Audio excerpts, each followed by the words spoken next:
Hello दोस्तों, जय हिंद। मैं संजय चौहान आप सभी का एक बार फिर स्वागत करता हूं। दोस्तों, जैसा कि आपने थंबनेल पर देख लिया होगा, हम किस टॉपिक के बारे में आज चर्चा करने वाले हैं।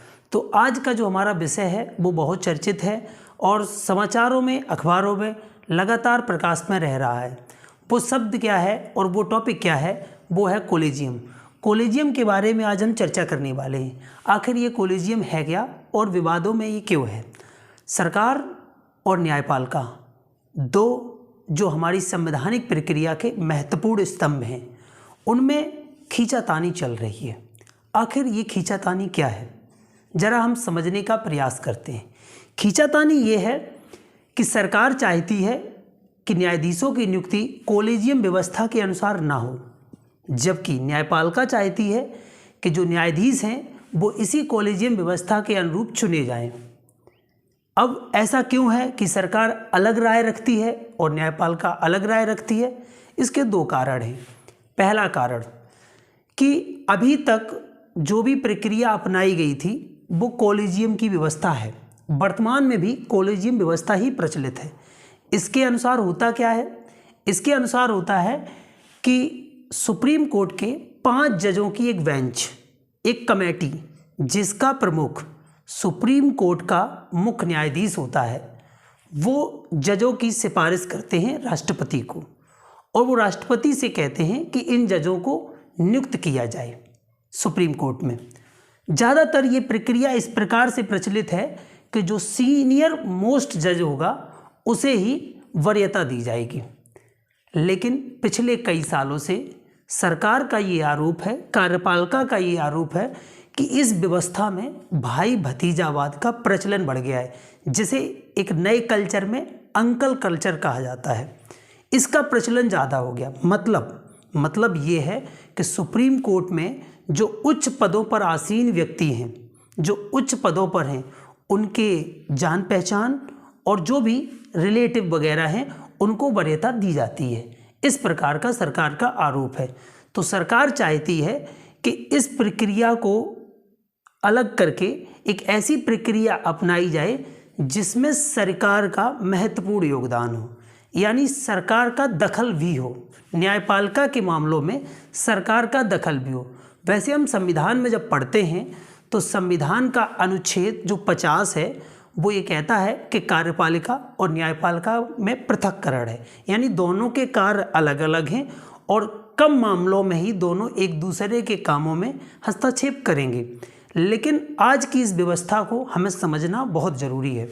आखिर ऐसा क्या हुआ कि ये दोनों इस प्रकार से विवादों में हैं?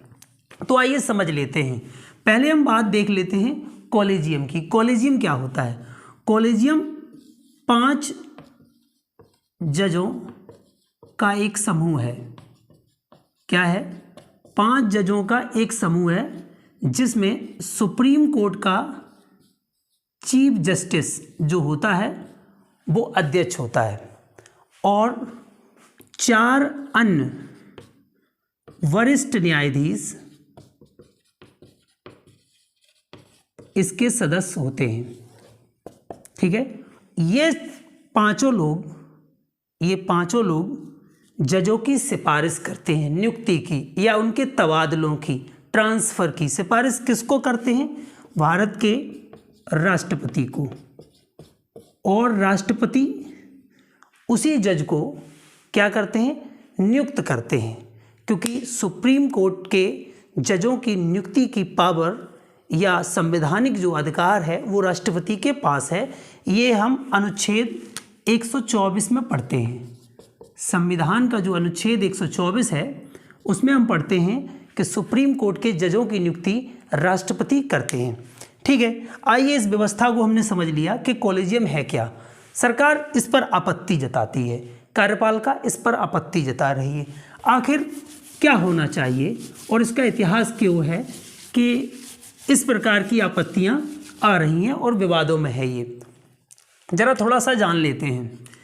1949 में जब संविधान बनकर तैयार हुआ, 26 नवंबर 1949 को, तो हमारे संविधान निर्माताओं ने संविधान में ये प्रावधान किया अनुच्छेद 124 के तहत कि सुप्रीम कोर्ट और हाई कोर्ट के जजों की नियुक्ति सुप्रीम कोर्ट और हाई कोर्ट के मुख्य न्यायाधीश की सिफारिश पर राष्ट्रपति करेंगे। किसकी सिफारिश पर? या इन दोनों के आपसी सलाह पर जिसे भी ये चाहेंगे उसे नियुक्त करेंगे। लेकिन संविधान में ये व्यवस्था जो थी वो चलनी शुरू हुई, लेकिन उससे पहले एक नया प्रचलन चल गया। वो प्रचलन क्या था कि 1993 तक ज़्यादातर जो नियुक्ति हुई जजों की वो इस प्रकार से हुई कि मंत्रिपरिषद जजों के नाम की सिफारिश करती थी और राष्ट्रपति उसे ही क्या करते थे, सुप्रीम कोर्ट या हाई कोर्ट में जज नियुक्त करते थे। लेकिन 1982 में एसपी गुप्ता बनाम भारत संघ 1982 के केस में सुप्रीम कोर्ट ने कहा कि न्यायाधीशों की नियुक्ति में सुप्रीम कोर्ट के मुख्य न्यायाधीश को एकाधिकार नहीं है। इसका मतलब है कि सरकार का यानी कि कार्यपालिका का हस्तक्षेप कहीं ना कहीं होना चाहिए। ये इस बात की ओर इंगित करता है। ठीक है, ये व्यवस्था होनी चाहिए, ये सुप्रीम कोर्ट ने कहा, लेकिन ऐसा हुआ नहीं। ठीक है, इस केस को एसपी गुप्ता बनाम भारत संघ के केस को हम फर्स्ट जजिस केसेस के नाम से भी जानते हैं या जजेस ट्रांसफ़र केस के नाम से भी जानते हैं। इसके बाद क्या हुआ? इसके बाद 1993 में एक दूसरा केस हुआ जिसे हम सेकंड जजिस केस कहते हैं। इसमें सुप्रीम कोर्ट ने क्या किया? सुप्रीम कोर्ट ने अपने ही फैसले को परिवर्तित किया जो उसने एसपी गुप्ता बनाम भारत संघ के मामलों में दिया था। उसने उस वक्त कहा था कि सुप्रीम कोर्ट के मुख्य न्यायाधीशों की नियुक्ति के संदर्भ में क्या नहीं है, एकाधिकार नहीं है। ठीक है, तो उसने अपने सेकंड जजिस केस में क्या कहा?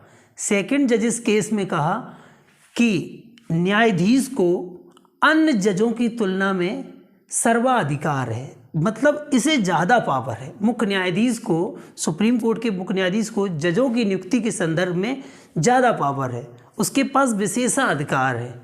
ठीक है, यहीं से क्या हुआ? 1993 में क्या हुआ? जो अभी तक जजों की नियुक्ति मंत्रिपरिषद की सिफारिश पर की जाती रही थी उसे समाप्त कर दिया, उस व्यवस्था को समाप्त कर दिया और एक नई व्यवस्था आई जिसे हम कोलेजियम कहते हैं। एक नई व्यवस्था का गठन हुआ जिसे कोलेजियम कहा गया। कोलेजियम के बारे में हमने आपको अभी बताया था कि इसमें 5 सदस्य होते हैं। मुख्य न्यायाधीश इसका अध्यक्ष होता है और इनकी सिफारिश पर राष्ट्रपति क्या करते हैं? राष्ट्रपति जजों की नियुक्ति करते हैं।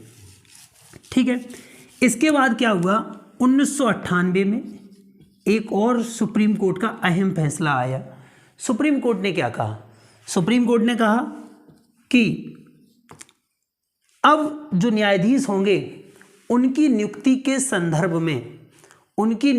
संदर्भ में सारे जज, जितने भी जज होंगे, जो 5 जज हैं, उनका सर्वाधिकार है, उनका एकाधिकार है। यानी वो जज जो सिफारिश करेंगे राष्ट्रपति उसे ही क्या करेंगे? न्यायाधीश नियुक्त करेंगे। लेकिन एक चीज़ की इसमें थोड़ा ऐड किया गया। वो ऐड क्या था? वो ऐड ये था कि राष्ट्रपति इनकी सिफारिश को एक बार पुनर्विचार के लिए भेज सकते हैं, यानी बाध्य नहीं है। लेकिन दूसरे तरीके से देखा जाए तो ये बाध्यता है, क्योंकि एक बार जब आप राष्ट्रपति इनके प्रस्ताव को क्या करेंगे? वापस पुनर्विचार के लिए भेजेंगे। अगर वही प्रस्ताव उसमें कोई चेंज ना करके वापस भेज दिया जाता है तो राष्ट्रपति उसे स्वीकारने के लिए और उन्हें नियुक्त करने के लिए बाध्य होंगे।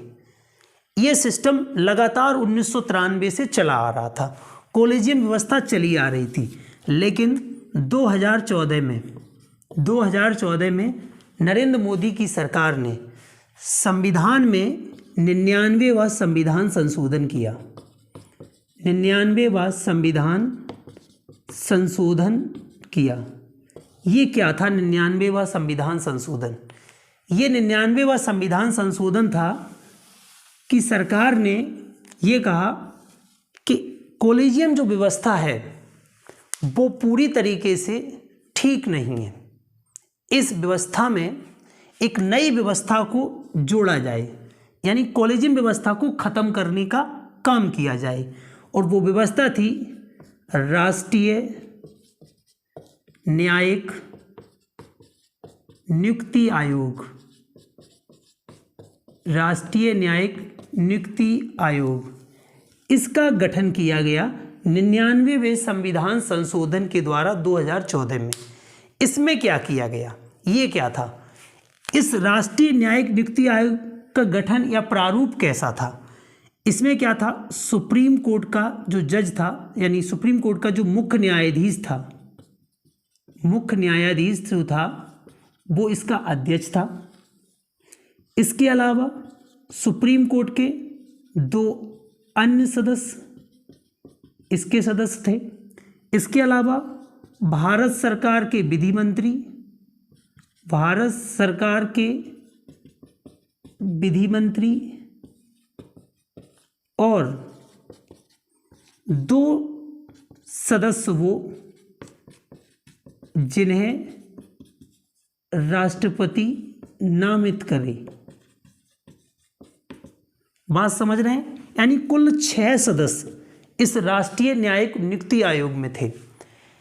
सुप्रीम कोर्ट का मुख्य न्यायाधीश जो कि इसका प्रधान यानी मुख्य होता था, अध्यक्ष होता था। सुप्रीम कोर्ट के 2 अन्य न्यायाधीश जो इसके सदस्य होंगे। इसके अलावा भारत सरकार के विधि मंत्री यानी कानून मंत्री, वो भी इसके सदस्य होंगे। इसके अलावा राष्ट्रपति जिन 2 व्यक्तियों को नियुक्त करेगा वो इसके सदस्य होंगे, यानी 6 सदस्य होंगे। और ये मिलकर राष्ट्रपति को सिफारिश करेंगे कि कौन जज नियुक्त होगा और किसके कैसे ट्रांसफ़र होंगे। यानी कि आप देख सकते हैं कि भारत सरकार के विधि मंत्री इसमें शामिल हैं। इसका मतलब है कि कार्यपालिका का हस्तक्षेप न्यायाधीशों की न्यायिक प्रक्रिया और उनके चुने जाने में होने लगा। लेकिन अगले साल क्या हुआ, 2015 में सुप्रीम कोर्ट ने इस फैसले को यानी 99वें संविधान संशोधन को यह कहते हुए खारिज कर दिया कि यह असंवैधानिक है और ये संविधान की जो मूल भावना है उसके खिलाफ है और इसे असंवैधानिक घोषित कर दिया। फिर से दोबारा क्या हुआ, फिर से वही कॉलेजियम व्यवस्था चालू हो गई। न्यायाधीशों की नियुक्ति उसी कॉलेजियम व्यवस्था पर आधारित हो गई और उस दिन से लगातार सरकार और न्यायपालिका के बीच ये रस्साकशी चलती जा रही है। आजकल यही चीज़ें विवाद में हैं। सरकार, कुछ जो जानकार हैं वो ये कह रहे हैं कि सरकार का शामिल होना सही है। कुछ लोग कह रहे हैं कि न्यायिक प्रक्रिया में सरकार का दखल नहीं होना चाहिए। हमें ये देखना होगा, वैसे अगर दूसरे शब्दों में देखें ज़रा थोड़ा, तो हमें ये देखना होगा कि सरकार और न्यायपालिका अपने इस मसले को कैसे सुलझाते हैं। हमारे लिए ये महत्वपूर्ण है, ठीक है। अगर संवैधानिक अनुसार देखें तो कॉलेजियम जो व्यवस्था है वो एक न्यायिक प्रक्रिया है, वो अपने जजों की नियुक्ति कर सकती है। लेकिन संविधान में ये भी कहा गया है कि जनता के प्रतिनिधित्व, जो जनता का प्रतिनिधित्व करते हैं जो लोग, उनका भी हर एक संवैधानिक मामलों में शामिल होना बेहद ज़रूरी है। इसका मतलब है कि सरकार का भी हस्तक्षेप कहीं ना कहीं ज़रूरी हो जाता है। लेकिन इस मसले पर जो विधि बनाने वाले हैं, जो कानून बनाने वाले हैं, जो संसद के कानून निर्माता हैं या फिर जो न्यायपालिका है, इस विषय में क्या सोचती है ये देखना बहुत महत्वपूर्ण होगा।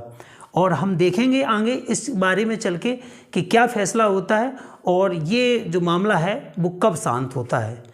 आपको हमने कॉलेजियम व्यवस्था के बारे में बताया, राष्ट्रीय न्यायिक नियुक्ति आयोग के बारे में बताया और कैसी व्यवस्था थी न्यायाधीशों के नियुक्त होने की, इसके संदर्भ में बताया। आशा है मुझे कि आप इस विषय में समझ गए होंगे और आपको समझ आ गया होगा। सीधी और आसान सी भाषा थी कि पहले हमारी जो न्यायाधीशों की नियुक्ति होती थी वो मंत्रिपरिषद की सिफारिश पर होती थी। उसके बाद 1993 में क्या आया, कॉलेजियम आया। कॉलेजियम में 5 सदस्य होते थे और वो 5 सदस्य मिलकर क्या करते थे, न्यायाधीशों की नियुक्ति राष्ट्रपति को उसकी सिफारिश करते थे और राष्ट्रपति उसकी नियुक्ति करते थे। फिर बाद में क्या आया, मोदी सरकार ने 2014 में राष्ट्रीय न्यायिक नियुक्ति आयोग का गठन किया और वो गठन किया, उसमें सुप्रीम कोर्ट के जज और विधि मंत्री, सुप्रीम कोर्ट के अन्य 2 सदस्य, इसके अलावा राष्ट्रपति जिन्हें भी विधि का पारंगत मानते हैं उन 2 सदस्यों को नियुक्त कर सकते थे। ऐसे 6 सदस्यों को मिलाकर एक राष्ट्रीय न्यायिक नियुक्ति आयोग का गठन किया गया, लेकिन अगले ही वर्ष सुप्रीम कोर्ट ने इसे खारिज कर दिया। सुप्रीम कोर्ट ने कहा कि ये संविधान की मूल भावना के खिलाफ है और उसके बाद से फिर से कॉलेजियम आ गया और सरकार का ये आरोप है कि सुप्रीम कोर्ट न्यायपालिका इस मामले में, जजों की नियुक्ति के मामले में अपनी मनमानी करती है, बहुत सारे हैं। तो इस प्रकार से ये विवाद गहरा गया। हमें आगे देखना होगा कि इस विवाद पर आगे क्या होता है। हम अपनी नज़र बनाए रखेंगे। आपको आज का वीडियो कैसा लगा हमें कमेंट करके ज़रूर बताइए और जुड़े रहिए हमारे चैनल से। और हाँ, एक बात और, हमारे चैनल को सब्सक्राइब करें, लाइक करें और शेयर करें। धन्यवाद। जय हिंद।